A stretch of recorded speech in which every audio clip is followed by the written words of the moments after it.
Ministro dello Sviluppo Economico Flavio Zanonato.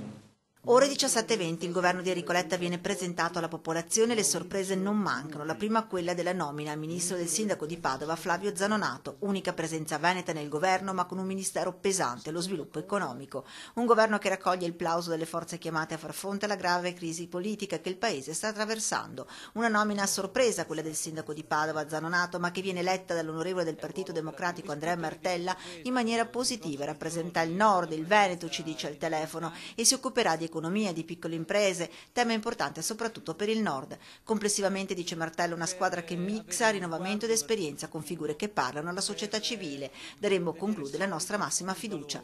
La nomina di Flavio Zanonato raccoglie anche il plauso della Lega, anche se con dei distinguo. L'onorevole Emanuele Prataviera fa il suo bocca al lupo al neo ministro, bravo, spiega in tema di immigrazione, ma si dice perplesso sulla sua competenza sui temi economici che gli sono stati affidati. Commenti positivi anche dal PDL. L'europarlamentare del PDL Mario Dalla Tora parla di una squadra giovane e ben equilibrata e sull'elezione del sindaco di Padova Flavio Zanonato commenta: vedremo se sarà capace in questo delicato ministero, se saprà dimostrare le sue capacità, continua, sarà un bene per il suo stesso Veneto. Il voto e la fiducia del nuovo governo Letta sembra a questo punto garantita.